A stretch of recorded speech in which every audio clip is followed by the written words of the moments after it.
Inside Foos presents FoosTalk Live. I'm drinking urinalysis. I don't know what to say. I was not prepared beyond the original joke. I'm actually drinking the pain of being a Cowboys fan. And let that be the end of that conversation. It's FoosTalk Live. You talking to me? Compelling and lively banter. Are you going to talk to us? Talking foosball. Foosball was how I measured my value as a man. You took that away. Players and fans, promoters and pros. Unedited and raw. Talk. Living in the moment. We have a lot of important things to talk about. All while practicing social distancing. Cool. We'll talk. No big whoop. Let's get this thing started. FoosTalk Live. Coming to you live from the studios of Inside Foos, it's the 97th episode of FoosTalk Live. Brought to you by InsideFoos.com, offering monthly subscriptions with access to some of the most exciting matches ever recorded, plus live tournaments, pre- and post-show analysis, interviews, and original programming. Sign up now at InsideFoos.com. Also brought to you by ProtectoFlex, the world's premier foosball safety accessory. Go to Protecto-Flex.com. Brought to you by Rodlock. Practice more, reach less. The best practice tool in foosball. Visit rod-lock.com. Brought to you by 518 Prints, one of the best printers of promotional items in foosball apparel. Visit 518prints.com. Also brought to you by Foosballers, the movie. This Joe Hessling foosball documentary is now available as a worldwide download at foosballersthemovie.com. Also brought to you by the USTSO, helping to usher in a new era of competitive foosball. Become a member at usafoosball.com. And brought to you by Foosball Clubs USA, promoting foosball through school systems all over the United States. Visit foosballclubsusa.com and make a donation today. Well, hey there, it's Tom Robinson with FoosTalk Live number 97. Welcome to it. Yes, I know it's Super Bowl weekend, but this is a whole lot more important. We've got very important things to discuss when it comes to foosball, and especially whenever we have a chance to chat about this, it's always good to have the greatest play-by-play foosball announcer of all time, which would be Jim Stevens. Hello, Jim. Well, hello there, Tom. Looks like I haven't come back from the toilet yet. I don't know where he is, dude. I'm jumping in because he's still muted. Maybe he's yapping right now and has no idea. There you go. Go ahead, Jim. No, I'm just waiting for you to come on in, but you did sound a lot like me. Tom, great to hear your voice. Mark, not so much. But exciting couple of days. Super Bowl, of course, today. Valentine's Day tomorrow, and then heading into next weekend when the exciting Thunderdome event is taking place down in Pompano Beach, and and tonight's show, of course, all about this exciting new event. Oh yeah, it's the biggest non-pro event in the history of foosball, Tom Robinson, and it's a very interesting group of competitors. 64 non-professional foosers representing 14 states and Canada. Beginners, rookies, amateurs, experts, players from every walk of life with great backstories. There are doctors in the event, nurses, lawyers, craftsmen, successful business people, rising foosball stars, and a couple of Hall of Fame lady players as well. Today is Super Bowl Sunday, so it's all about football. There'll be a Manning, a Jim Brown, a Simpson, and a Rushing battling for the title down in Florida. There's a world champion named Strong and a Colorado gunner named Cannon. And there are two Tony Matanis.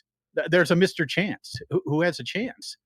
There'll be a remarkable, check this out, 50-year age difference between the oldest and the youngest competitors in this event. Oh, and 10% of the players in the field actually have the first name Jim. There are no Marks. There are no Adams. There are two Toms, though. One of whom will join us in a bit, of course. In this kind of event, who will be the biggest contenders to bring home the title? It's the players with the most talent, of course, but also experience and stamina will be a key.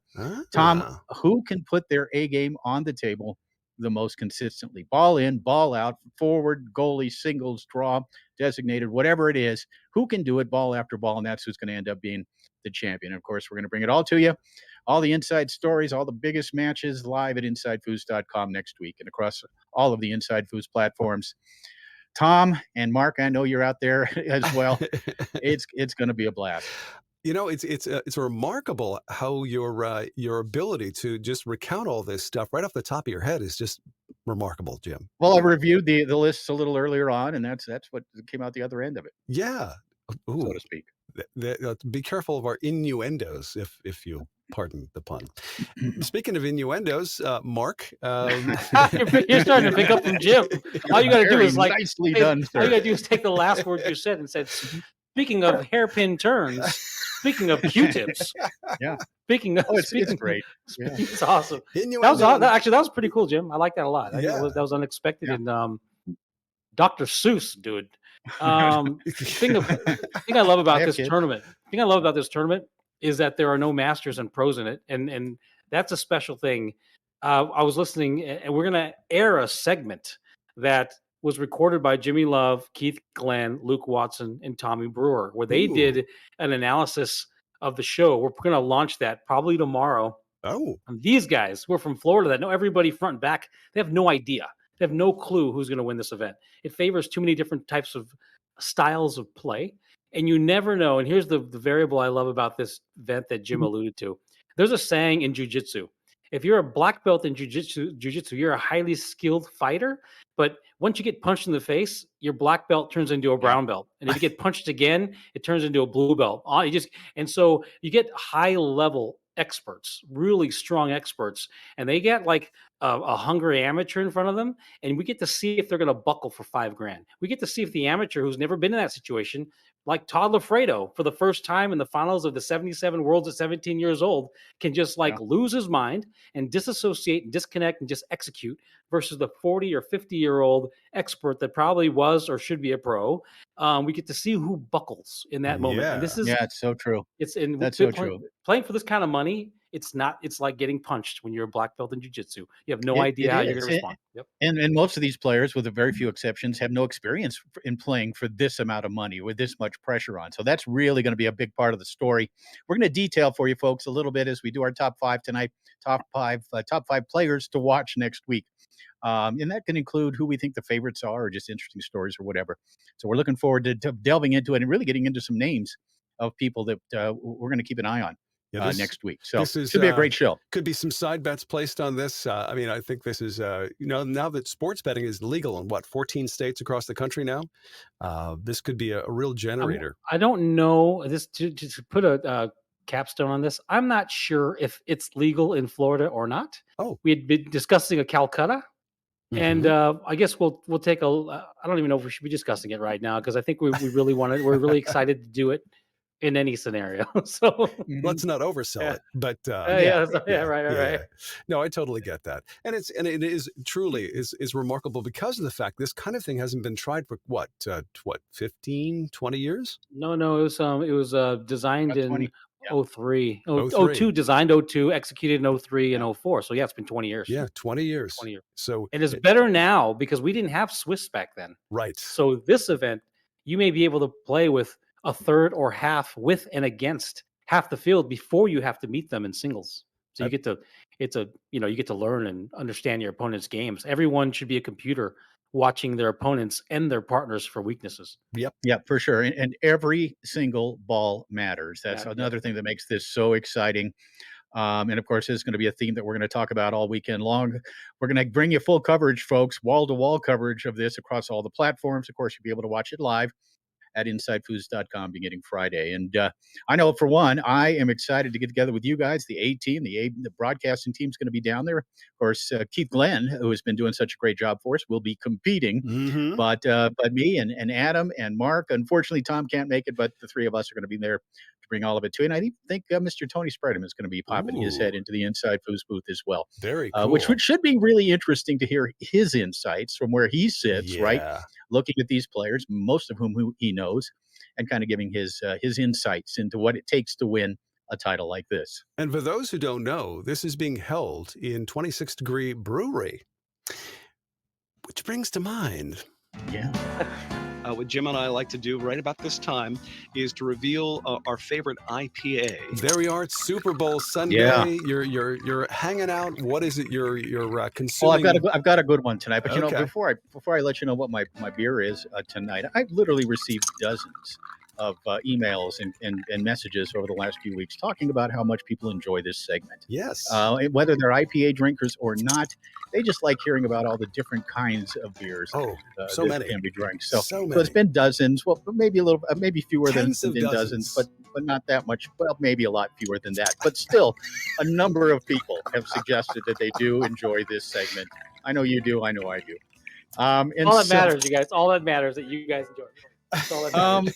Yeah, so I went down to my local establishment and looked for something special, and of course, I always head straight to the Melvin Brewery and the beers that they offer. There's usually about 5 or 6 selections from the Melvin Brewery in Alpine, Wyoming, my favorite brewery. Yeah, and they had something different down there. It's an Imperial Ipa coming in at 9.9% with an IBU of plus 100.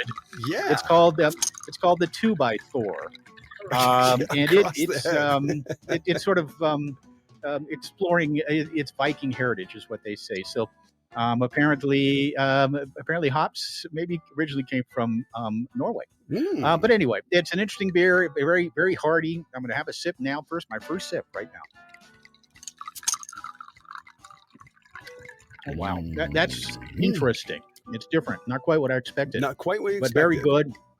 It starts with the bright flavors of grapefruit, mango, and pineapple, followed by notes of honey, white pepper, and pine. The 2x4. White pepper? Really? From the Melvin Brewery in Alpine, Wyoming. What are you drinking tonight, Tom? Oh, that sounds so delicious. Well, this week it comes from the old Saratoga Mercantile yet again. These guys know their stuff. I love that place. Oh, they're great. This week it's the Vitamin M, as in Mary, Vitamin M Sea Batch 3 Triple Pale Ale. Oh boy. This is done in collaboration with Vitamin C Brewery and Equilibrium Brewing of Middletown, New York. 10% by volume. Oh, no. I was at 9.9. You had to beat me. I had to. It's Super Bowl day, the Super Bowl of IPAs. By 1/10 of 1%. Yes, it's 10% alcohol. It starts with a base of oats and wheat to help the beer remain soft and creamy before being aggressively hopped with Citra, Mosaic, Wakatu, and Galaxy hops. It pours a hazy, bright straw yellow and has intense notes and flavors of associated citrus, lemon, and lime, and a dank and earthy lemongrass. Yeah. Yes, that is dank, by the way. So I love that word dank. That's why it's IPA. Dank. Yeah, it's used often in IPA. I didn't know that. That's a famous word from the 90s. Let's find out. Also, dank went with brown. Dank and brown. Let's see how dank we're talking here. Good luck, Tom. You may be the last man standing tonight, Mark. Oh, yep. Yeah, I know. I'm good. I did a 3-day fast, and then I had one meal yesterday, and I had one meal yesterday at 6:40 p.m., and I'm starting a 4-day fast, and it's only water with lemon for me for the next 4 days. So That's here we it, go. huh? Bottoms That's up. it. Well, water with lemon for the next cheers 4 to days. you. Well, here's to all the IPA haters out there. Yes, sir. Mm-hmm. I like IPAs. I use them to chase my vodka drinks. The 26 degree brewery actually has 2 different IPAs on the menu. Right. Nice. So looking forward to trying both of those out next week. Well, we do have to pass along, of course, the honor group of the week, and we want to toast these guys. They are really instrumental, especially when it comes to next week. But we want to toast to Valley Dynamo, our honor group of the week. Oh, cool. From the great state of Texas, maker of the Tornado Foosball table, the greatest table in the world, if you pardon my opinion here. But cheers to you guys, and thank you so much for being a part of Thunderdome next weekend. Yep. Thanks, guys. Thanks, Kelly. Thanks, everybody involved with. And of course, I've had a relationship with Tornado now for about 30 years, and it's always been a very good one. With Steve Murray, who was prominent back then, Dave Currington, Link Pendley, and Ken Allwell. Kelly Stites, of course, Ken Allwell for a brief time. And they, of course, as you said, Tom, I can't really go on the record to say what I think is the best table in the world. Okay. But it's Tornado. Yeah. I mean, hands down, I know there's maybe a group of folks in Europe. I don't know where they might be living, but they might be saying, no, that is not true. No, it is. And they have their own favorite, but whatever, it's Tornado. Sorry. Not bad. That was French, so Bonzini. Oh. There are players, a lot of players in Germany who will tell you that their favorite table is the Tornado as well. So Right. lots of great tables. That's one of the things that makes international foosball so interesting is the different table types. Mhm. Like in tennis with your grass court, your hard court, your clay court. It's kind of that way in foosball as well. And I embrace it. I love it. Oh, yeah. And as we get closer and closer to World Cup 2022, we'll have a lot more to say about, the situation there. Of course, now we're greatly relieved that Tornado is going to be a part of World Cup USA, and World Cup Team USA is going to be going over with Tornado. Looking forward to that. Well, let's talk about tournaments from the past with great moments in foosball history. This is a FoosTalk Live Flashback. Here we go. It's 4-4, and here is Mr. Clutch on 4-4. Generally, he gets it, and he scores it. Let's see what happens. Wiping on the defensive. Rush up. Pass. Nice save by Mars. Keeping it in the zone. Mars should still pass that ball up to Weidman's 3-bar. Feed the ball. Full kick effort blocked by the 3 of Collignon. Comes back to Mars. Mars fires it down the table. Grabbed on the rebound by the 5-rod of Frederic Collignon. Collignon brings it across. Bad enough giving Federico one opportunity to win the title, but to give him 2 opportunities, it's not a good situation for you if you're the opponent. Sets it up looking for the world championship. Frederic Collignon hammers home to the near side in 3 straight games. Frederic Collignon and Todd Loffredo have won their 5th straight Open Doubles Championship. What a performance from Collignon and Loffredo. Frederic Collignon was sensational. Wow, great performance by Frederico. Loffredo as the backbone of the team. With the back against the wall for this game, we're able to come back, take advantage of the situation, get the steal, get the points. Tremendous performance. Listen in next time for another great moment in foosball history. It's FoosTalk Live Flashback. I don't know what was more intense there, the match or the music. The music, yeah, it was. Yeah, maybe there were filters. Could have taken that out. No, it was an intense match. So think about it. This is 2002. Again, Collignon and Loffredo had won 4 in a row. They faced Scotty Weidman and Robert Mars in the winners bracket final and lost. With Scotty and Robbie sending them to the losers bracket. Fred and Todd then beat Adrian Zamora and Eddie Gartman, who would win the next year in the losers bracket final. They would finish 3rd in 2002. And then, of course, Fred and Todd heated up and double dipped Weidman and Amaris. And the reason I put this as our flashback this week is because I'm uploading the 2002 World Championships to the website, to InsideFoos.com, and kind of going over all the matches. And I just thinking back and remembering 5 in a row, 5 World Championship doubles titles in a row. That is an incredible accomplishment. And they weren't all easy. They had to overcome, a lot of situations that other teams may not have. And that was really the key with that team, with Collignon and Loffredo, their ability to win the close games, win the close matches. And that's why they are the greatest team of all time. Oh, yeah. No question about it. I was looking at the certificate I made for Federico for his belt just today, actually. And he won 28 open really? major world championships.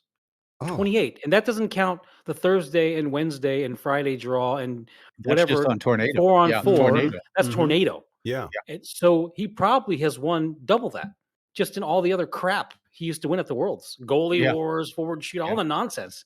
It's obscene. Yeah. It's not 8 or 10 different DYPs. Forward shootout and goalie war. He won goalie war as well at the World Championships, which is amazing, right?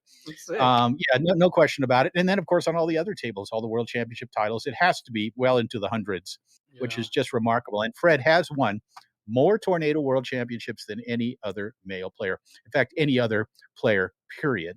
Because a few of Cindy Heads actually came on Dynamo. And I think tornado-wide, she is right there around that number. But Fred, on his worst table, as we always talk about, had more world championships than any other player. That's remarkable. And another great performance back in 2002 from that great team. This brings to mind a question. If Fred was so successful on the Tornado table using that front Euro pin, why has no one in this side of the pond used Tornado and that front Euro pin to also win? I don't think it's that simple. Go ahead, Jim. Go ahead. No, you go ahead, Mark, and then I'll close on it. Yeah, thank you. I don't think it's that simple. So he's a second-generation player, and not unlike Billy Pappas or Ryan Moore, who start playing in childhood. How about Sullivan Rue? Yeah. Sullivan Rue's push shot in another 3 years is going to look like Todd Loffredo's pull shot. Right. The mechanics, like the nanoseconds or whatever the metric is between conscious thought and execution, just gets smaller and smaller. And the fluidity of it, granted, barring injury, he's been shooting that shot since childhood. And not only that, I think he has. I want to say this diplomatically. He's somewhere mentally. He's in a different zone. He's in a different spot. I mean, I think he has eidetic memory, and I think he could read in time holes. I think he has that thing that thing where your heart rate. He manages his heart rate and stress unlike anyone we've ever seen, and he did it since childhood. So it's not just like anyone could pick up the Euro pin. Raise a kid from like 7 years old shooting the Euro pin. Okay. Put him in the perfect environment. Go ahead, Jim. That's exactly right, Mark. In Europe, it's such a part of the foosball culture, shooting a pin series. And literally, like Mark says, he was shooting it from the age of 5 on. His dad was a player. And everybody, good player. And they all shot pin shots. It just was in his being. This was who he was. He was a pin shooter, and he was able to take that and be successful with it on Tornado. A few others have had some success. Of course, the great Dieter Thiele, the Hall of Famer from Germany. Robert Atha shoots a very good standard European-style pin shot. Even Todd Loffredo has won matches with that shot. Really? But it is difficult, and especially the way that Fred did it. And the other thing, like Mark said, was a special guy, just a special human being, period. Yeah. And you take those things, all those different ingredients, the perfect storm, and really the perfect foosball player. Well, who knows? Maybe that may change in the future with the next generation. Maybe they might see, watch a lot of the videos on Inside Foos of Freddie and say, look at what he's doing. Nobody else is doing that. I can do that. I don't know. Just a thought. Unfortunately, one thing that has happened is we'll close out this real quickly here, but the snake shot has kind of taken over the world of foosball, and even in Europe, even in other countries on different tables, the snake shot is still, even on Bonzini, there are players, and that is their primary shot on Bonzini, along with every other table, is the snake shot. So maybe, hopefully not, but maybe there's a little bit of it being a lost art. Yeah, interesting. Well, we're talking Thunderdome, which is next weekend, and it's going to be an exciting moment in the history of foosball for sure. So this really kind of forms this next feature, which of course is the top 5. Guys, you want to give us a quick setup as to what the top 5 is going to be like this evening? It's basically the top 5 players to watch. Whether or not that's the top 5 players we think are going to win or going to be the highest competitors. However, Mark and I want to look at it, I suppose. It's the 5 players to watch, or 5 individuals to watch next weekend. Love it. Let's start. Time once again for the FoosTalk Live Top 5. 5, 4, 3, 2, 1. FoosTalk Live Top 5. Number 5. So I didn't approach this as a countdown. I approached it as top 5 players to watch with equity amongst the 5. And this is a very, very unique event. There's 4 events: a draw your partner, a bring your partner, a designated draw your partner where the lower rated player on the team plays forward, and then a singles event. The draw your partners are monster, so that we're going to go for at least 5 rounds, if not 7 rounds. So you'll have a different partner for every round leading up to a playoff knockout round. And so every event has a points attached to where you place between 1 and 32 or 64, and you take those points with you, and the cumulative number of points wins the whole thing. It's very difficult to assess who, like, someone can get hot. They can favor a goalie because a goalie will play natural goalie and designate. A high expert goalie could be favored until it gets to the singles. So let's start. Let's go with my number 5. My number 5 for this is Chris Carson. And Chris Carson has to be watched. It's his backyard. He's a darn good expert. If he toured more, he'd be a pro. He's got the forward game to carry him through the bring your partner and the draw your partner. I just don't know about his designated game. And I don't know how the high probability he's going to play goalie. I don't know anything about his goalie game. So what Chris will have to do is play extremely well if not win, one of the two first events, the draw and the bring. And he'll probably have to, he could fall apart in the designated, but then he has to bring it in the singles. But it's Chris Carson's backyard. He's a high-level player. I think he's an absolute threat. Chris Carson is my number 5. Yeah, I like it. Carson, a very, very good player, very consistent player. He's a lawyer. He's one of the lawyers we talked about in that opening. Very good player, solid goalie, really good forward, consistent, plays every ball, has the kind of stamina necessary to do well in this event. So I like that. That's a good pick. For me, my number 5, I'm going with a guy out of the state of Colorado, CJ Cannon, who has some success out on tour. He's a very good.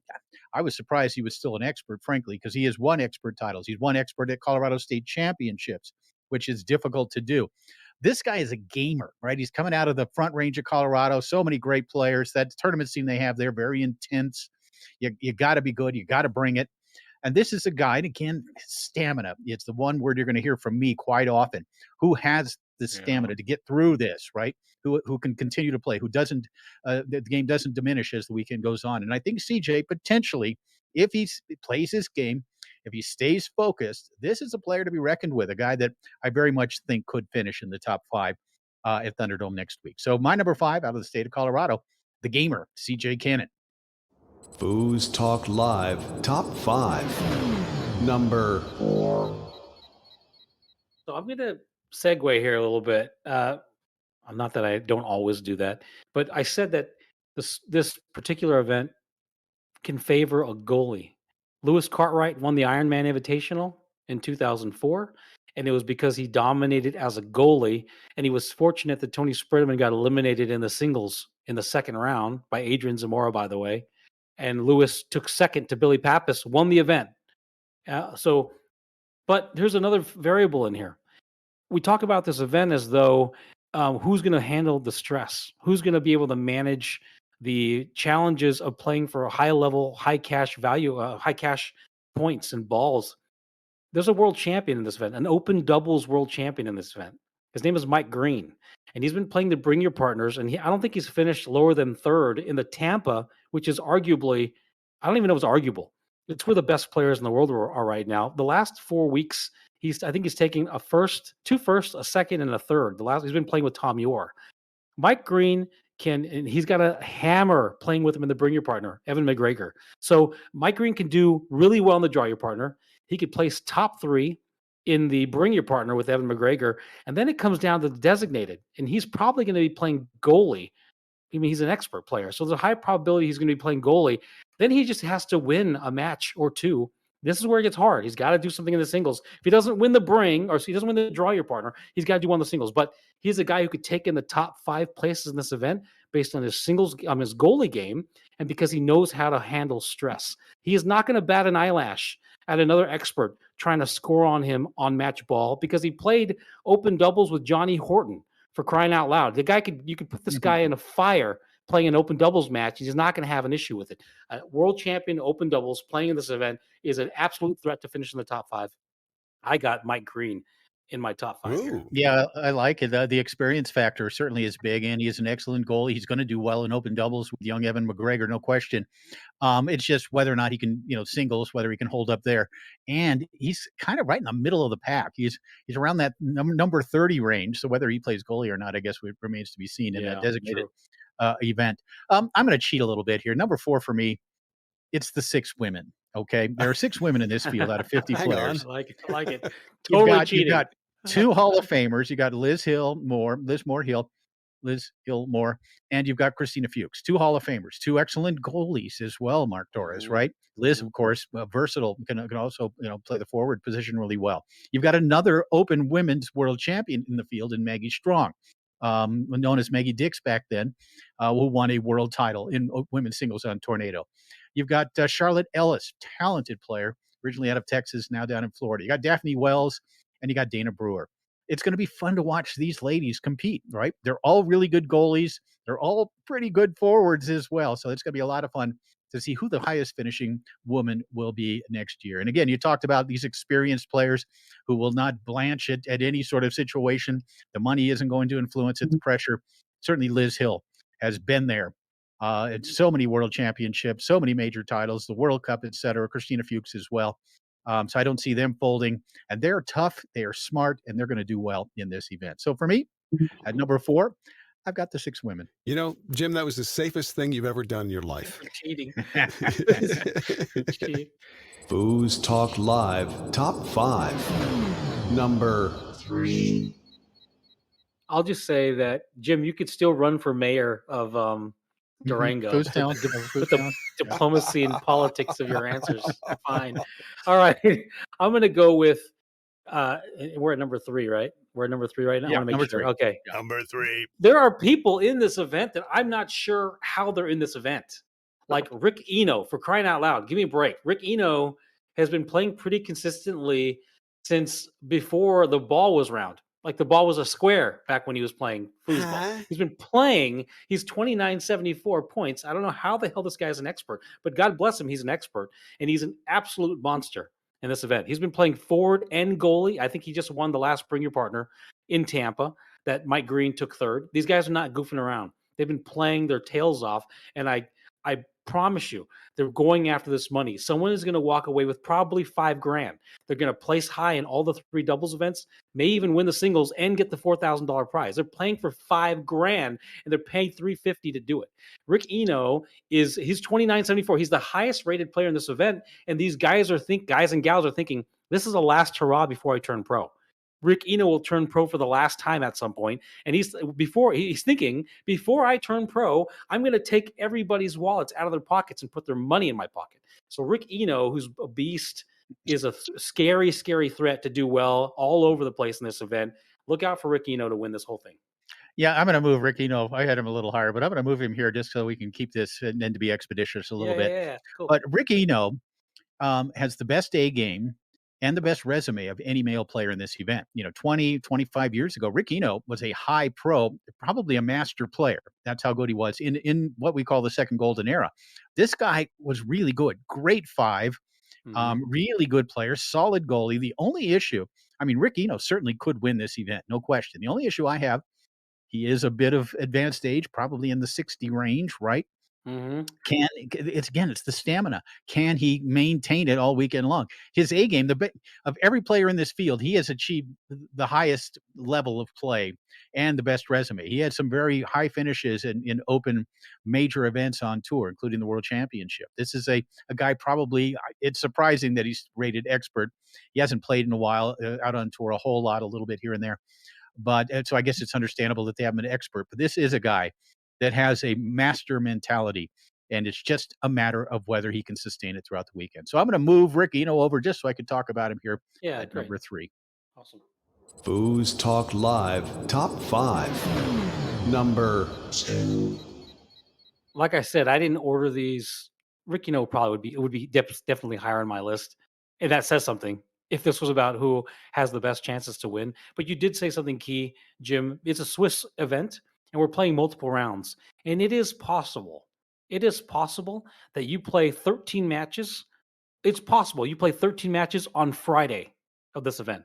It's possible, and stamina matters. So these guys and gals that may or may not, they may have all the mastery of the game and be heads up on in so many other places. They got to be able to not burn out, and it can happen. So on that note, I'm going to put here at this spot Liz Hill, and Liz Hill is she's a machine, and she's a Hall of Famer, and I like her chances to do well in every single event, including the singles event.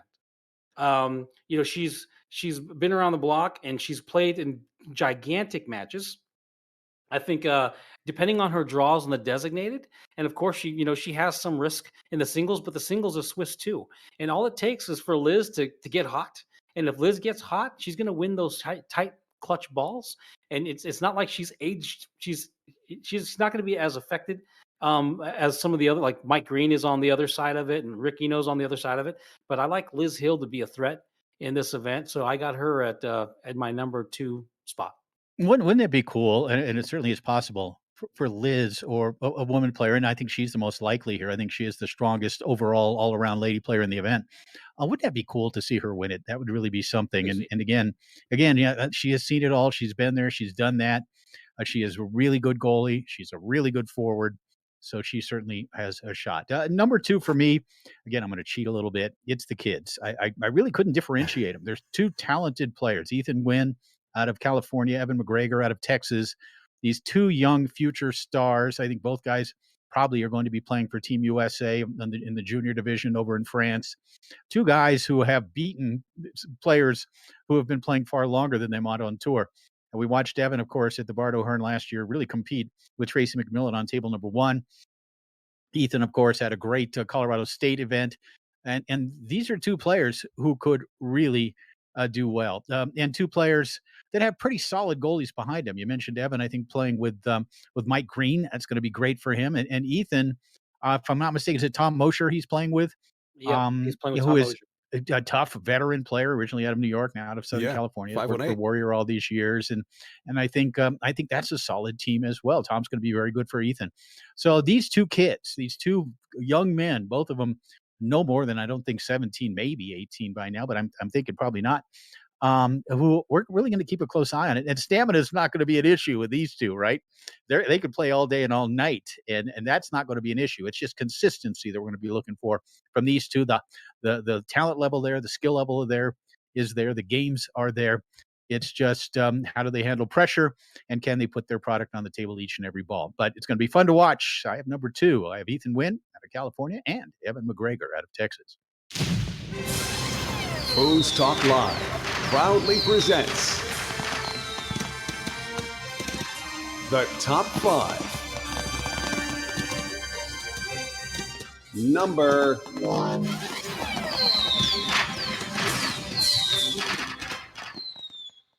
So I assure you, mine is in no particular order, and that's important because I think I started with Chris Carson, and he'd be probably number 2 if this was in order. But there's various types of threats in this tournament, and absolutely one of them is the underrated forward that can play a great singles game. And the underrated forward, because in designated, they're high probability to manifest their own destiny because they're playing forward for most of that event.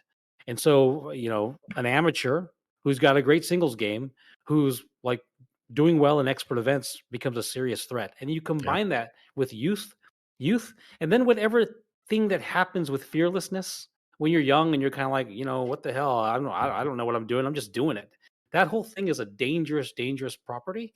And so there's a kid, Evan McGregor, out of Texas, and he hooked up with Mike Green in the Bring Your Partner. So right there, he's playing with Mike Green, a world champion, in the Bring Your Partner. The Draw Your Partner it doesn't necessarily favor him, but he's gonna run. He's gonna if he's got a weakness, it may be the running gunning style. He's got to become more cerebral and more attentive to detail. So he's got to do all these things that maybe he hasn't done yet. For example, every match of the Draw Your Partner, he better be studying his partner and the opposition simultaneously, because he needs all that feedback loop so he could get stronger every single event. And to Bring Your Partner, he's got an incredible partner that's going to probably going to manage all the stress off of Evan, because he's going to I bet you Mike Green's probably going to yap it up between balls and make him comfortable. That's a dangerous threat. It's the designated and the singles where Evan could take this whole thing away. In the designated, he's probably going to play forward the whole time. And in the singles event, he's been crushing people. He just won expert singles at the $5,000 Dallas-Fort Worth event. And I think he won amateur and expert singles. And I think he might have taken, he's like very, very dangerous right now where he is with foosball. So severe threat to surprise everyone. He's probably going to be the highest placing amateur. I'd be surprised if he doesn't finish in the top 5 in this event. Evan McGregor out of Austin, Texas. Yeah, he's the number 55 rated player in this event. So like you say, Mark, he is going to probably be playing forward in designated most of the time. That is his, strong position. It's going to be a lot of fun to watch him. And it's a great point about a lower rated, underrated, solid forward. Evan, and by the way, Ethan Nguyen, number 56, just below Evan McGregor in terms of rankings here. My number 1, though, and again, this is the guy. As soon as I saw he was playing, knowing him as I do, I've had a chance to really watch him grow up in Southern California, going back 20 years. I've had a chance to actually coach him a little bit. I know how smart he is. I know how this guy, Lewis Fitch, plays every ball. He's every ball smart. What he lacks maybe in athleticism, so to speak, on the table, he makes up with a Jeep-like work ethic and an attention to detail and focus. And he has the stamina. He has done very well out on tour over the years. When he plays, he is generally finishing in the top 3 of expert events and even pro events at times. This is a guy with a pro style game. He comes in as the about number 15 or 20 in the rankings. He's an expert with 2,383 points, primarily because he just doesn't play a lot. But when he does play, he really exhibits a high level of play, ball in and ball out. Not a great goalie, and that could inhibit him. He's going to be playing goalie predominantly, of course, in that designated DYP. But great singles player, outstanding forward. I think he makes up some ground there. I would be really surprised if Louis Fitch does not finish in the top 5 of this event. And this is a player, in terms of his mental approach, who is second to none in this field. So I look for big things out of Louis Fitch out of California. Consistency, experienced, and smart. He's my number 1, Louis Fitch. You know, I like it. Week in and week out, I can't help but learn new things from you guys. I mean, every week. But Jim, I had no idea that you were a horse trainer. Yes, I am a horse trainer. You're Yeah. training Where the did that come thoroughbreds. from? Where? I missed it. No, he's a trainer of thoroughbreds in foosball. You know, we Well, call you them know, horse over the trainers. years, yeah, I have a little bit I can offer to young players, and even I've had great, conversations with some of the best players in the game, and lend my mental insights, if you will, Yeah. and just approach to the game, and it's not self-serving at all. It's just I enjoy it. They seem to get something from it, so it's something I do take great pride in over the years of helping maybe some players along the way, including Louis Fitch. So you got Let me add on horse in this Louis race. Fitch and Ethan Nguyen. What people are going to be surprised by is that these guys have 90 style 5-bar games. It is a put you to sleep and pass and high percentage passing, 7 to 10 seconds on every pass. It is like this is what it's a very methodical, smart, and it'll like these young players better watch out because it's not unlike Steve Morey. They're going to put you to sleep and they're going to get the ball every time as soon as they know that they're wearing on you. Louis Fitch will wear you down. So will Ethan Nguyen. These guys will wear you down. And hey, man, Jeep has a legacy, and so Trevor Park. I mean, these are the influences down there in Southern California. These conventional, traditional style that you don't see much anymore that are going to surprise you. They will put you out. It's great stuff. Well, God, it's going to be fun, guys. Yeah, super fun to watch. Looking forward to this, and of course, we should probably get more in depth when it comes to what's coming up next weekend, and of course, set the mood for what's coming our way.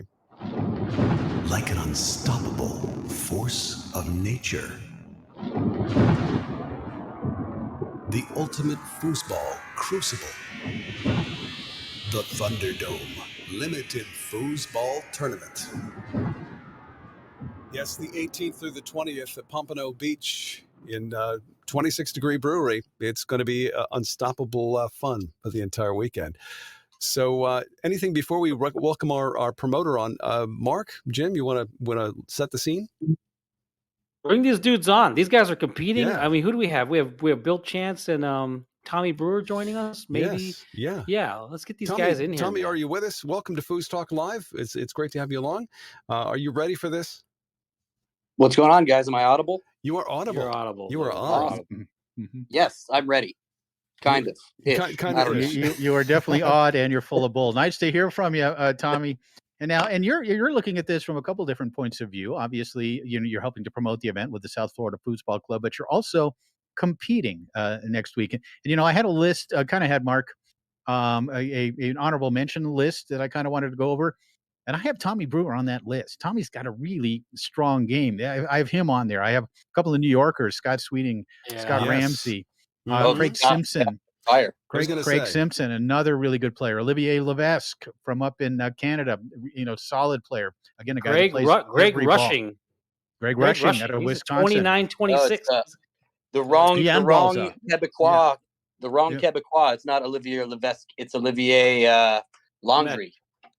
Laundry. Yes, it is. Yes, it is. This is the Mr. Glove, as they call him, a man who has a bag of literally 20 to 30 pairs of gloves, which he changes quite often during each and every game. But he's a really good player, really very good player. So it's, Tommy, but again, you're looking at it from the point of view of a promoter, but also as a player. How excited are you about this event? Oh, I'm super excited. I mean, for one, as a player, right? I'm ready to play 3 days of foosball. That's going to be awesome, right? Mm-hmm. And the fact that I know most of the people who are coming down, it'll be like a class reunion. So I'm excited to see everyone and play some ball, but I'm also excited for the tournament from a promotional standpoint. So I'm kind of stepping back from the from promoter detail as of now. Luke Watson is going to be running point on the whole thing. He's way more trustworthy than I am when it comes to tech and organization. And Kristen Grogan will be down to help run it. So I'm not going to be wearing the promoter hat too much during the event, but I'm excited to see how it goes. I mean, we're trying a lot of new stuff. We have big goals for it. A lot of things that that, as far as I know, haven't really been done on this scale before. So I'm just excited to see how it pans out, and I want to see if it has a ripple effect in foosball, right? Yeah.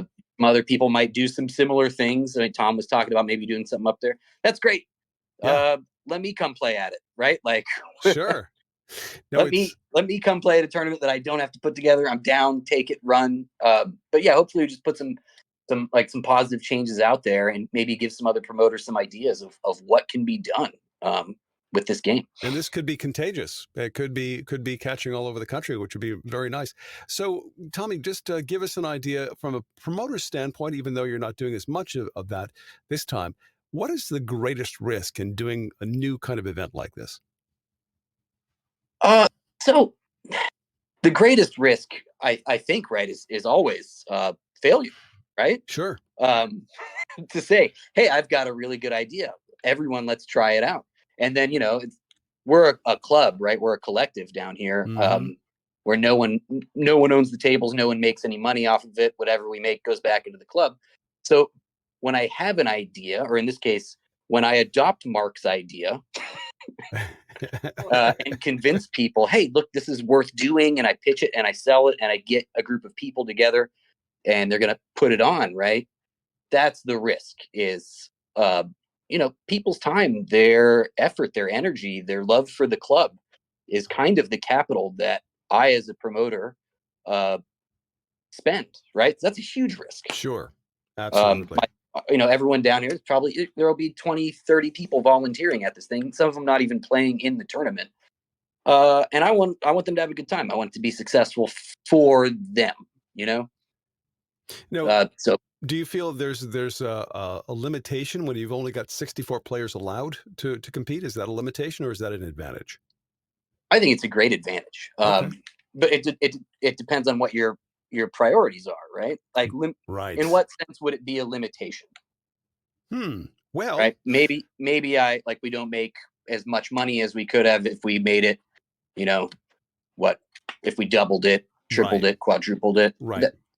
Sure. But like I said, none of us make money off of it anyhow. It all goes to the club. Mm-hmm. And honestly, if we get extra money, which we will after this and after the beatdown, we put it in new tables. We put it in T-shirts and stickers and promotional stuff. And, sure. So, I mean, there's that risk. But, when it comes down to it, we put a limit on this one. We put a limit on the beatdown. One, because we want it to be manageable. But two, because people have a better time. When they're not waiting around, and when they get to play a lot. So yeah, totally get that. Well, I think it's time to start thinking outside the box a little bit, and certainly we're doing this with a Swiss system and with limiting it to 64 players. It isn't. We got to get past that mentality of the more players, the better. Let's get as many players as we can in from nationally in order to support this tournament and to pay out bigger. We got to get kind of past that old model, and this certainly is hopefully a stepping stone towards what we envision as the future of foosball here in this country, including the Swiss system, including these limited kinds of events, which you better hustle and get into if you want to play. But I think it's time to sort of change the way we look at things, and this is certainly going to help us do that. Yeah, I mean, regionally is where do you play the most foosball, right? You don't play the most foosball at big tournaments. Most people play locally. Yes.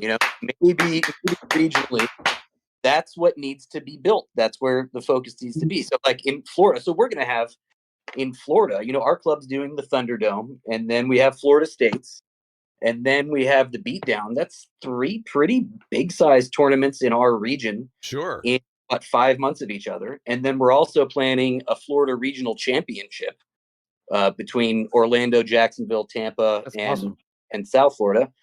And then we're working out some league play that we're hoping to start in the summer, right? So really, like, yes, Worlds is cool, Hall of Fame is cool, got it. Those are great, right? Mm-hmm. I'm definitely going to Texas, definitely going to Colorado for sure. But they're not going to build your local events, right? No. That's not going to. Yeah. That's not going to build foosball. That's just something that people who already love foosball want to go to. On that note, I got a question for you, and I think we're probably going to bring in Bill here real soon. But here's my question for you, Tommy. One of the ideas of having regional, local, prestigious, novel even events is driving activity. And so my question is, have you seen the players competing in this? And has there been some kind of, honestly, God, has there been some kind of residual impact on the local scene because this event is coming up?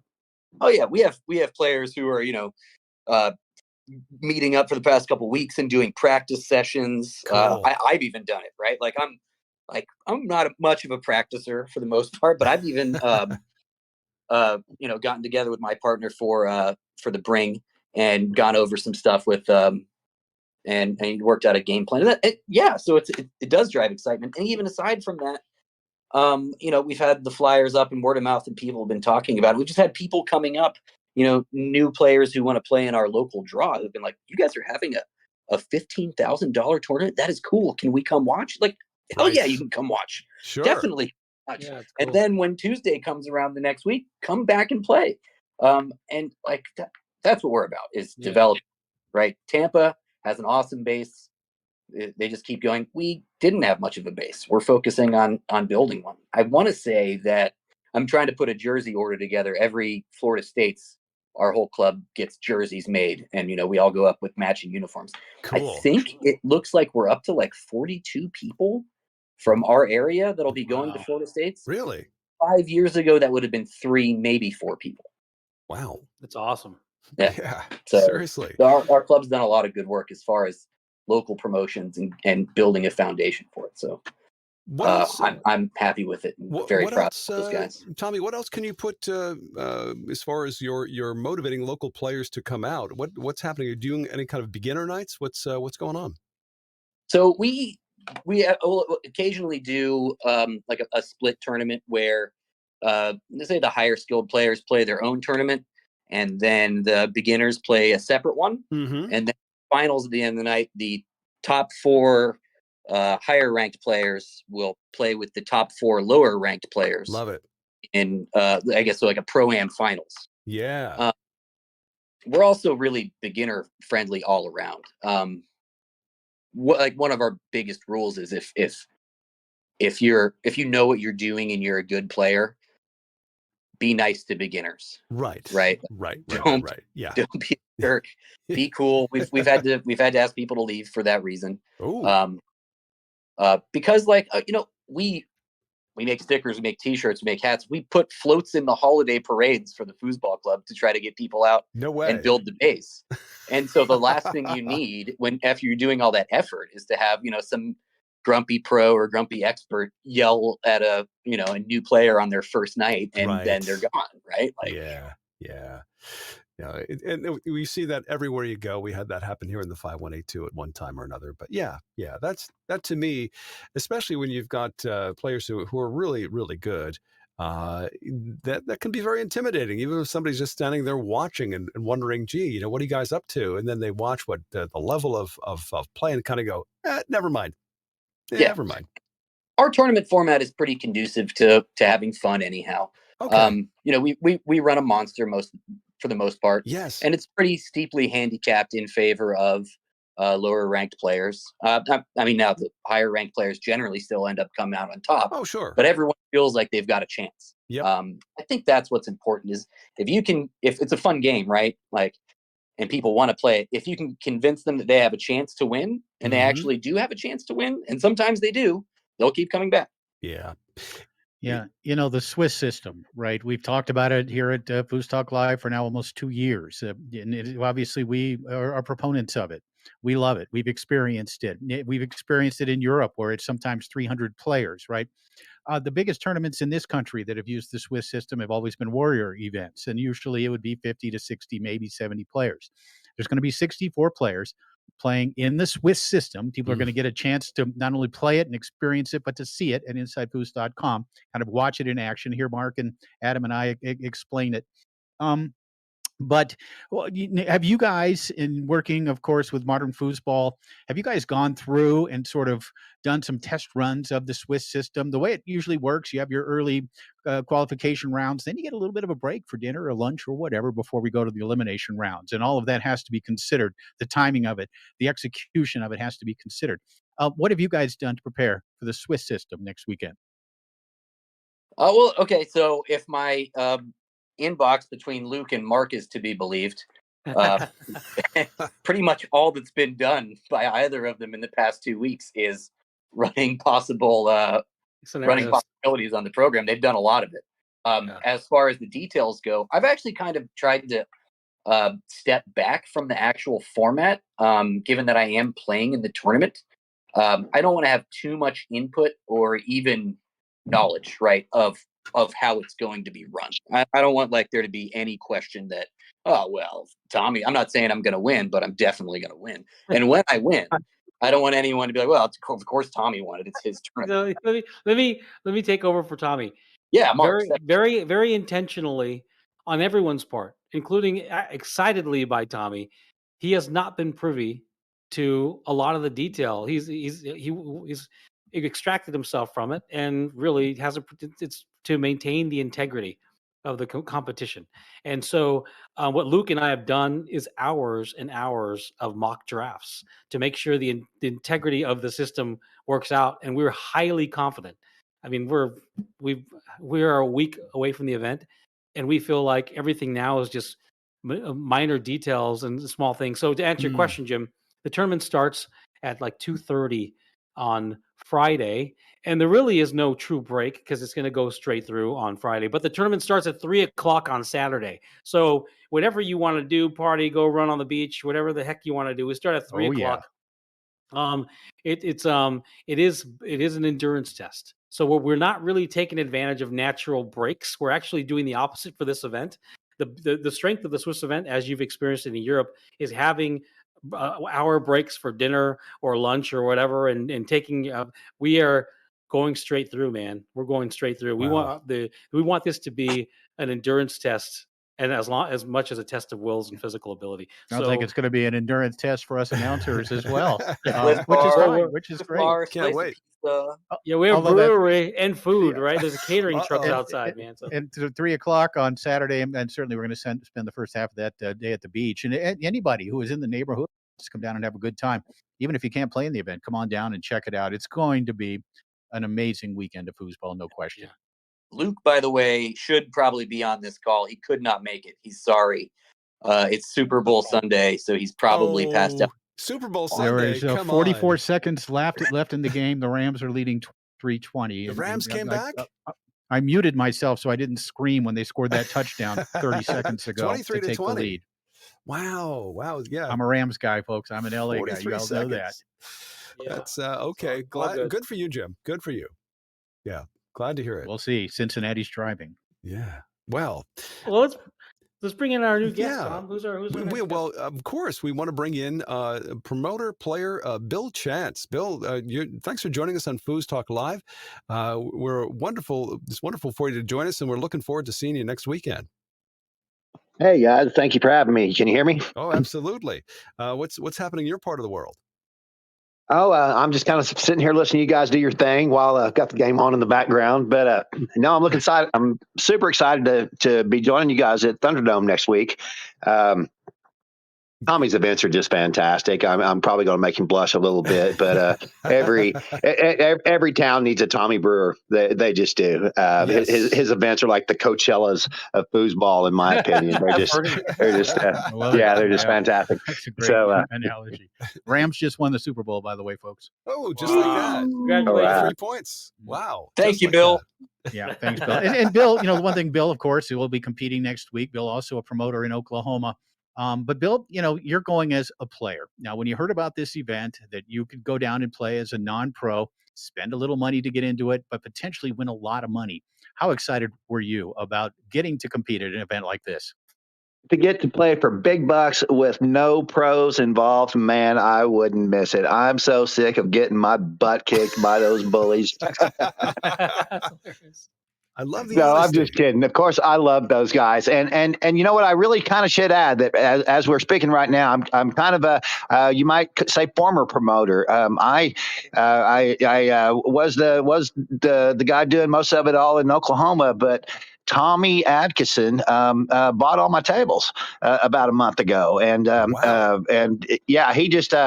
That he was on me about it, and I just seen that he had the fire to really drive it again, and so we worked out something. So now Tommy's going to be putting on an Oklahoma State event.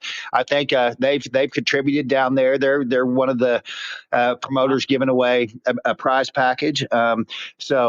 Tommy's doing great things here in Oklahoma. Another thing, when you guys were putting together your list of who's going to win this thing, I couldn't believe nobody said Kathy Adkinson. She is a beast of a player, heavy-handed, and I know I'm going to get some pushback and get my butt kicked for saying this, but she plays like a man, guys. Kathy plays like a man, and she is tough, and she's one thing. She's running around the country, winning open events with her husband right now. Oh, yeah. She's a fierce player. I agree. Unfortunately, Kathy has had to pull out of the event last Is that right? Oh, I'm out of the loop. I didn't hear that. Oh, my goodness. But no, she's an amazing player. I think one of the most underrated players maybe ever in the sport, and certainly she would have been on our list, I think, if she was. Oh, good. That's why she isn't. Then I'm sorry. I should have.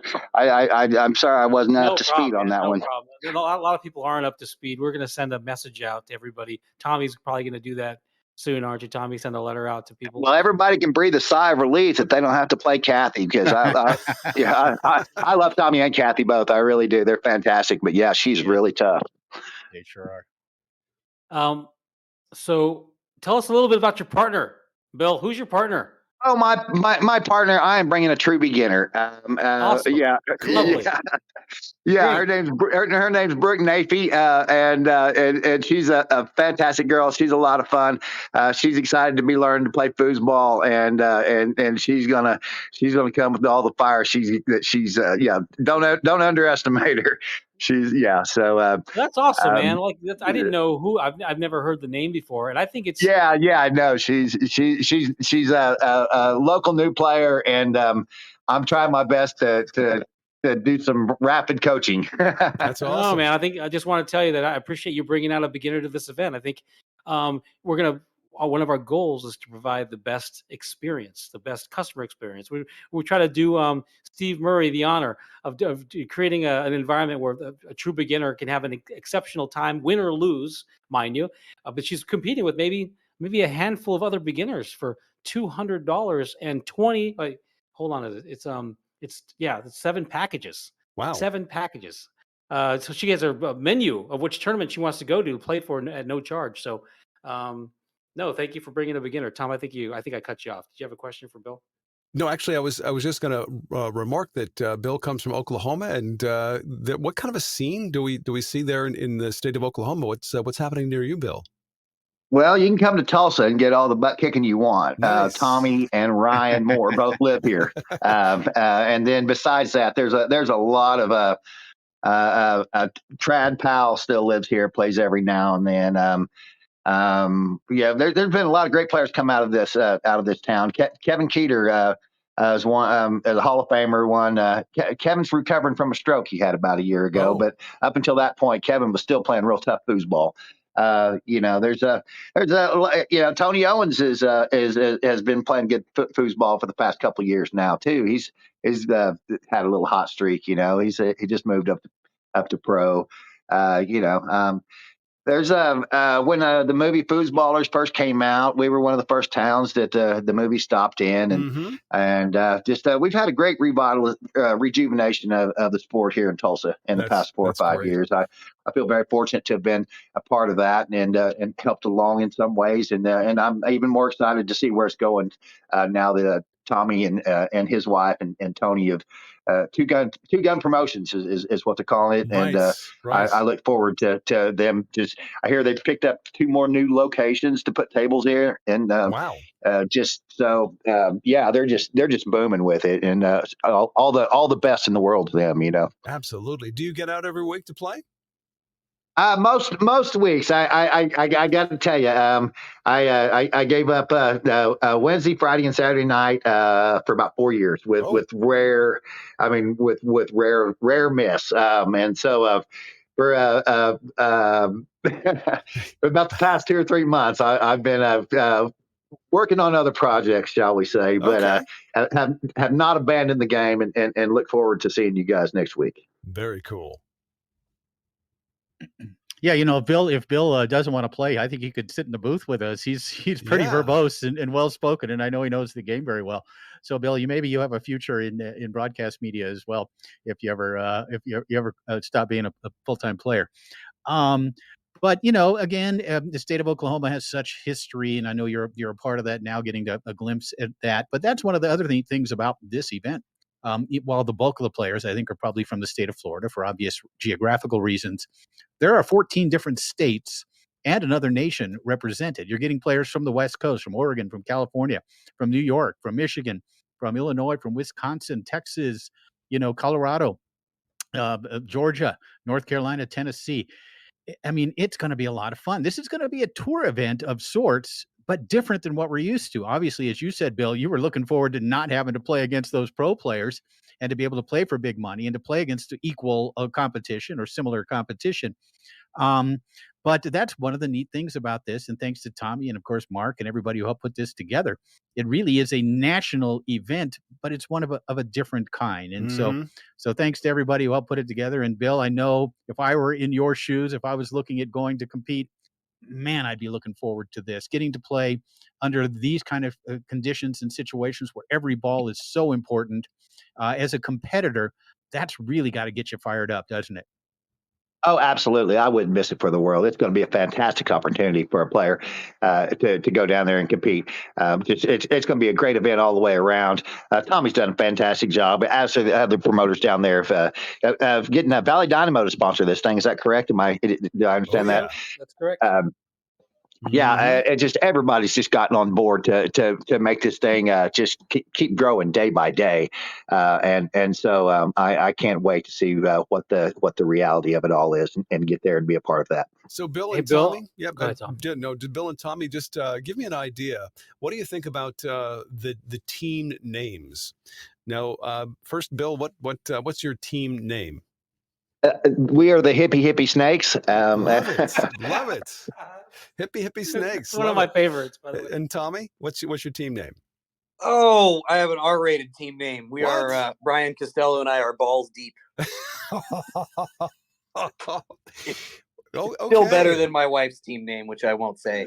I see. Oh, she's got something worse than yours. Yeah. They actually have shirts printed up for it too. Theirs is going to be good. Yes, and give regards to Dana for us.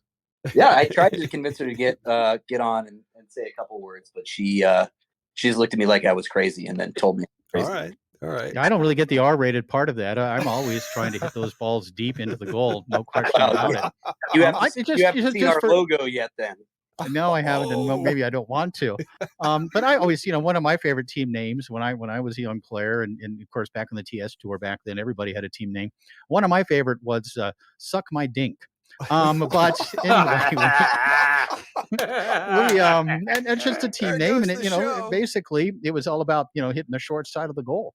Yeah. And but I think that's one of the neat things about this. And again, it's something maybe moving forward that we could look at it, kind of bringing back that nostalgia of the 1970s when every team did have a team name, and maybe that's something we can do moving forward as well. And again, this is sort of ground zero maybe for where the sport can go and moving forward, not only with the Swiss system, but just the overall approach to this event. the way it's packaged, the way it's covered by Inside Foos. And I think it's exciting to think about moving forward, having an event with pro players, with master players in a similar sort of format. I think there's just so much down the road here that I know that the sport is looking forward to. And I know at Inside Foos we are as well. So great job, Tommy and Luke. I know you're out there somewhere watching the game. Luke is, of course, instrumental. He really carries you guys, doesn't he? He makes you look good, doesn't he, Tommy? He does. He's a workhorse. I have 10 good ideas, and Luke says, the first 4 are awesome. Let's do them and throw the other 6 away. Right? Like, So is there a place for trash talking here, Tommy? Are we going to allow a little bit of exchange across the table, or is that going to be verboten? Not at this tournament. No, but come on. A little bit only of, in the Inside Foos booth. Oh, I see. I see. Inside Foos booth. I'm a fan of the timeout trash talk. Mm-hmm. In-game trash talk. I don't know if we're not doing it at this event. Not ready for it. I have no objections to it yet. I love trash talking. Let me tell you what about foosball. I just naturally am inclined to say mean things about people. I got 2 events on my radar, and one of them is absolutely the pro master version of this. Robert Mars texted me. The last time he texted me, he said, "When are you doing the Iron Man again?" Because these guys are all in. They're all in. And I want to do an all women event. Ooh. But there will be. I do intend to have a no distraction rule in those events. Okay. There will be no. I mean that I'm taking out the distraction rule. There'll be no such thing as a distraction. But no distraction. There'll be no distraction rule. no rule. And I'll be brief on this because I've litigated this a year ago on this very show. That I think. And it's funny, I will not name the master, but a 70s master told me how foosball got a distraction rule, and it is the most absurd thing of all time. He told me the genesis of the distraction rule in foosball. And I want to put a big bow on. I don't want to talk about this and litigate this now again, but I'll just say that if you go to any other combative sport, the only sports that really that have a distraction rule are like these gentlemen's hybrid, like golf and tennis, for crying out loud. Foosball is nothing like golf and tennis. You look like any other sport. Quiet, please. You look at any other sport. You look at basketball, football, MMA, for crying out loud. People are trying to critically injure each other. And you could be 5. I've done this before. I've sat cage side at an MMA fight and yelled at someone on what they should be doing. Yelled at someone who's dodging punches. Like I know anything about coaching a pro fighter. We're all yelling. Foosball has a distraction rule for no good reason. It has a distraction rule because one guy in the 70s was a jerk. And I'm probably going to do a video on this at some point. But there's zero reason to have a distraction rule in foosball. Zero reason. People should be able to talk to each other. I think there should be like a 5-foot distance at least between spectators and foosers. But there's no reason why our sport should be this five stupid. biggest jerks of the 1970s. I know who I have at number 1. Anyway, no question in there, by the way. Once again, no question. Well, I think this scenario of a Thunderdome, this whole idea, the concept is the fact that it's viewer friendly. So if you're just a spectator, you're there and you're enjoying it as much as the players. Yeah, like, can you imagine? This is what happens in foosball tournaments now. If you get within 5 feet of a match played at a tournament, the competitors, for some reason, think they can look up and shush you because they're not supposed to be talking that close to them. That is obscene. Can you imagine if you're courtside at an NBA basketball game, or you're 10 feet from an outfielder catching a fly ball at a Major League Baseball game, the competitors shushing you, telling you to be quiet? It's really stupid. Mr. Nicholson, please be quiet over there. Well, I don't know if anybody watched the Phoenix Open over the weekend. That's a different event. Oh my that's God. A different tournament. Yes. It sounded like a frat party, for God's sake. That's traditional at that event. Yes. Oh, well, and that is kind of what we could look at here. And we've tossed it around at Inside Foos to make it more of a party atmosphere, kind of like what they do with darts, in Great Britain, where in the middle of this storm of partying and let's make a deal, signs and everything else, you've got this really high-end professional play or high-end play going on in the center of it. And I think it's something that would be appealing to the common viewer, to the common person who views foosball as a bar game, right? And it's something I think that we need to start looking at, although apparently not as soon as next week. Not as well. Okay, sorry, Bill. Well, you went to the beatdown. I don't know how much closer you can get to. That's different. That's the Phoenix Open of foosball. Yes. Tommy Brewer, I will challenge you at the next beatdown to remove the distraction rule and see how much more fun the event is. You'll see how much more. I mean, you could have unsportsmanlike conduct and ethics, but allowing people to talk during play, let people talk during the middle of a match. Team partners talk to each other. Watch how little it changes stuff. It's just, except for it would change the entertainment value. That's about it, right? It would raise the entertainment value. Getting to watch Tommy Adkinson do his thing, on a consistent basis and not be restrained. And Tommy would never cross the line. He would be amazing. Yeah, no. How quickly can you push the beat button, though? Right, that's another thing. Yeah, it might quickly become not very family friendly viewing. What's Bill? What's it's the Tommy beat down, like? buddy? It's the beat down. Bill, what's Tommy like in Oklahoma? Local DYPs, is he just as boisterous? Oh yeah, he's a hoot. I mean, he kind of lets the other person set the pace, but whenever I don't want to speak too much, but yeah, if the heat's up, it's definitely entertaining to watch. Him versus Ryan, after a couple shots or something like that on a Saturday night is it's fantastic to watch. So in response to what you guys are talking about right now, I would say open event should mean open event. Let them talk to each other. Yes. Maybe some of the distraction rules, it can be good for some of the lower events, maybe up to through amateur even. But after that, I think you're restraining the growth of the sport. It just the sport needs the fireworks. No one's going to sit and watch two experts try to do brush passes on each other in silence on television. No, I mean it's just not marketable. It's not good TV. Trust me, Bill. There have been matches where I've had to, as a commentator, have found ways to make them entertaining, right? And of course, with Mark, it's easy, and with Adam, it's easy. We can do it up there in the booth. But there are times when the sport needs a little something more. To make it needs a loud mouth and a 5-row shot, but just does. That's hilarious.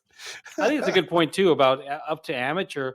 That's fine. That's fine. I mean, but like once you start getting into expert and open, yeah, man, let these guys. And people think it's the other arguments I hear, or people get really narrow. What if someone's saying shoot it, shoot it, shoot it, shoot it, shoot it? Well, you realize if it's someone on the team, they're distracting they're distracting their partner, and if they're singles, they're distracting themselves. Can you really concentrate yapping the whole time while your opponent's playing? You're just as likely to screw yourself up or your partner up as you are the other guy. Mm-hmm. So it's just not. It's not. I just had an epiphany. I think what we need to do is make Mark Torres the president of the Rules Commission. I'm pretty sure if we did that, it would that would be the answer. I love it. Thank you. It would look like Urge. Yeah, Tom York can move back into the broadcast booth. You can take over his job. Thank you. As the official's head, the world's head referee. I'm taking it. Love it. Yeah. Love it. Right. No, it's this is groundbreaking. This whole idea of Thunderdome, and in and of itself, and of course, this event is going to shake some things up. Yeah, for sure. And the thing, with all these non-professional players playing for big money, and also all the interesting stories, and that's one of the things I know that at Inside Foos we really want to do a deep dive into, is where do these players come from? What are their stories? What do they do, outside of foosball? Because so many of these players are basically unknown to the general foosball public, or very little known. So it's going to be a challenge for us at Inside Foos. It's going to be something I think we're going to embrace, and something we're really going to be able to bring home as we cover it, not only live, the action live at InsideFoos.com, but we'll be doing Facebook Live. We'll be doing all the other Inside Foos platforms to kind of give you a sense, if you're not there, of what this great tournament's all about. So, Bill, before we wrap this thing, what are you going to be bringing with you, game-wise, when it comes to the Thunderdome next weekend? I've always had a lot of confidence on my 5-row. Nice. I come from the land of the chop pass here. I've grown up with watching Tommy just kick butt with it from back in the old days. Mm-hmm. I got a lot of confidence on the 5. Pretty decent shooter, Man, I'm gonna try my best. There's gonna be a lot of good boozers down there, but I'm putting the time in on the practice. I feel like I'm ready to go down there and give it everything I got. And last time I went to Florida, I played it in the beatdown. Me and Tanya Laughlin won a little amateur doubles. So Florida's been good to me, man, and hopefully I'll pick up the energy I left down there last time and have some success. Well, you won a DYP too, didn't you? Yes, I did. I did. Me and you won a DYP. That's right. You drugged my sorry butt through the DYP, didn't you? Nice. We were tired too, man. It's I a long forgot weekend. about that. Yeah, I did win it. That's a lot of fun. Very cool. Well, guys, we sure appreciate you coming on tonight to kind of give the folks an idea of what, as two competitors, what you're looking ahead to, and good luck to both of you next week. It's a tournament held at a brewery, just a few blocks from the beach. Many of us coming from the northern part of the country or in the mountains, looking forward to that 83-degree weather on Friday. And it's going to be so much fun on so many levels. So thanks, Bill, for joining us from Oklahoma, and of course, Tommy. Always a pleasure with you as well. I got to mention something that's special about this event as well. We're going to raffle a brand new T3000 coin op. Ooh! With that, we're going to raffle it off. I need one of those. It's going to be a limited, one-time only Thunderdome special edition. Oh, wow! Foosball table. And so, pony up. It's going to be one of a kind, and it's going to be super sick, brand new. T3000 coin op is someone's going to get that. Can anybody enter that raffle? Anybody who's in attendance? Anyone can enter that raffle. Really? Even if you're not in attendance, you can enter it. We're going to try to nationalize it, Jim. Okay. Nice, I love it. Yeah. So it's going to be a super cool Thunderdome table. I have a table here now. I'd get that table and sell my table for that table. So why wouldn't anybody do that? Right. So yeah, man, just want to throw that out there that we're probably going to have to cut this. And how much for a chance to be in the raffle? I think we're going to go. I think there might be haven't we figured that out? I don't want to get ahead of myself. Right, I don't think we've fully. Yeah, and what charity are all the entries going to? What charity are they going into? They're going to pay for the expenses of throwing this event. It's the Mark Torres IPA fund. That's what it is. The Mark Torres IPA fund. There's only a couple ways to get 16 tables to your event, and none of them are cheap. How about that? For sure. Yeah. Wow. Yeah, they're called Out of the Red. I like it. That's cool. I'm looking just in closing from me. I'm looking forward to this event as much as I've anticipated any event in recent years. I think it's just going to be so much fun to watch these guys compete and gals compete at a high level for big money. I think you mentioned 15,000 earlier. I think it's a little more than that when you do the math. Sure. But I am really looking forward to not only hanging out with all you guys down there in South Florida, but to watching some great foosball and getting to work, of course, with Mark and Adam in person on the spot. And it's going to be a loaded, fun weekend for all of us. And by the time we come around to next Sunday evening, we will be doing a broadcast for FoosTalk Live with these guys, no matter what the condition might be. Yes.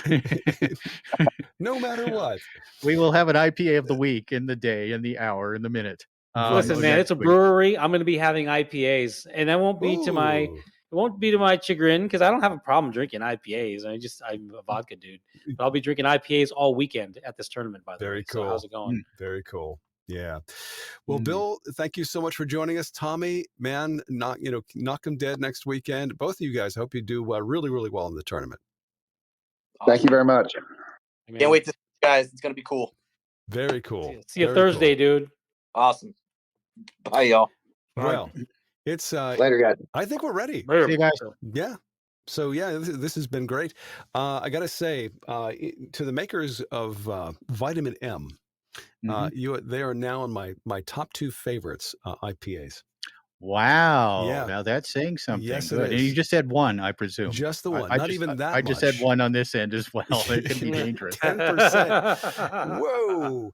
But I'm looking forward to next weekend. By the way, I should also mention next weekend is the South Dakota Championships in the state of South Dakota. And I will be providing some play-by-play guest appearance from 7 to midnight Eastern time.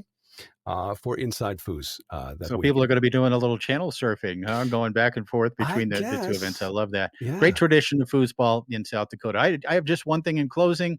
You know, I have been a Los Angeles Rams football fan since I was 10 years old.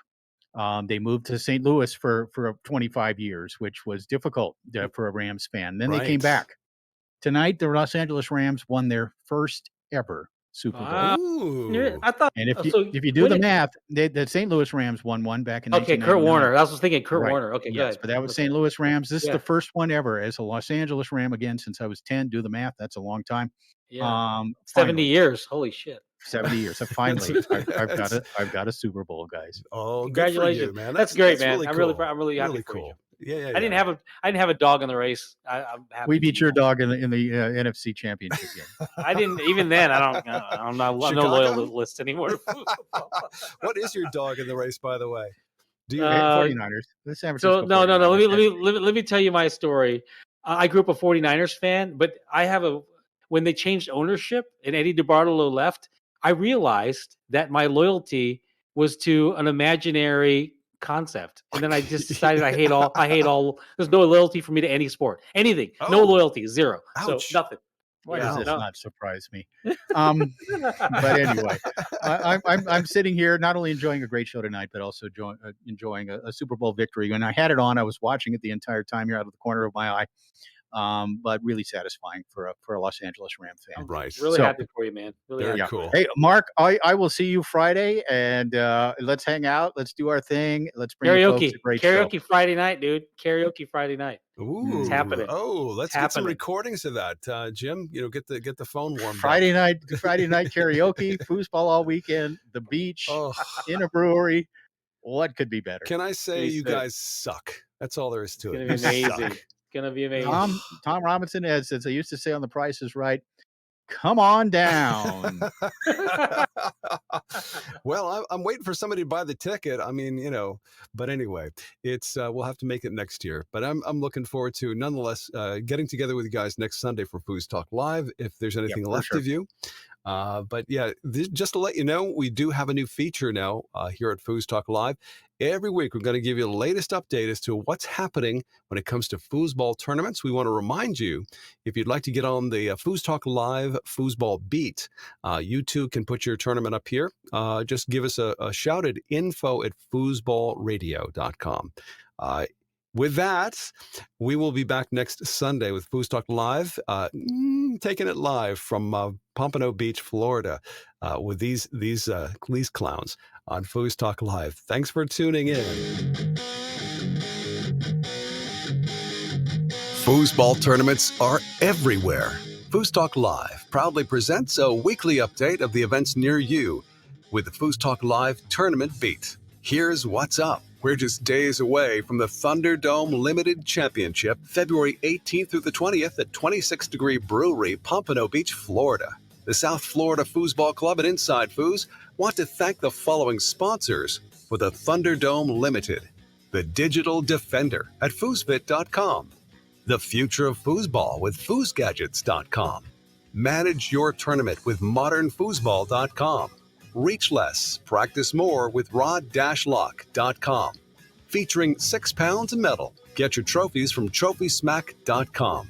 And a huge thank you to Valley Dynamo, maker of the tournament-level Tornado Foosball table. Also next weekend, the South Dakota $10,000 State Championship, February 18th through the 20th, Royal River Casino and Hotel, 607 South Veteran Street, Flandreau, South Dakota. Listen live for play-by-play coverage at InsideFoos.com. Don't miss the Arnold Sports Festival $4,500 Foosball Championships, happening March 4th through the 6th, Columbus Convention Center, 400 North High Street, Columbus, Ohio. The first 5-on-8 Foosball Smashdown of 2022 is now rescheduled. Saturday, March 5th at Trick Shots Billiards and Wicked Eatery, Route 9, Clifton Park, New York. The next New Hampshire-New England Foosball Tournament is happening also Saturday, March 5th at Hobbs Brewery and Tap House, 765 New Hampshire Route 16, Ossipee, New Hampshire. Also, mark your calendar for the $10,000 Wisconsin State Championships, March 10th through the 13th. Mad Apple Billiards, 3025 West College Ave, Appleton, Wisconsin. Don't miss out on Moneyball Northwest Foosball Tournament March 17th through the 20th at the Crown Plaza Hotel, 1441 Northeast 2nd Ave, Portland, Oregon. The Battle in the Mountains $10,000 Foosball Tournament March 25th through the 27th at the Crown Plaza Hotel and Resort, 1 Resort Drive, Asheville, North Carolina. And who could forget the Foosball Hall of Fame Classic, April 6th through the 10th at the Golden Nugget, 129 East Fremont Street, Las Vegas, Nevada. And finally, the $10,000 Florida State Championships, April 28th through May 1st. Holiday Inn, St. Petersburg North, 3535 Ulmerton Road, Clearwater, Florida. Each week, we'll do our best to give you the most up-to-date listing of foosball tournaments near you. If you have an event you would like to add, send us all the details at info@foosballradio.com. Meanwhile, tune in every week for the FoosTalk Live Foosball Beat. FoosTalk Live is a product of Inside Foos, all rights reserved. Brought to you in part by InsideFoos.com, Protectoflex, Rodlock, 518 Prince, Foosballers the Movie, the USTSO, and Foosball Clubs USA. Tune in again next week for another episode of FoosTalk Live. In the meantime, we'll see you foozin'.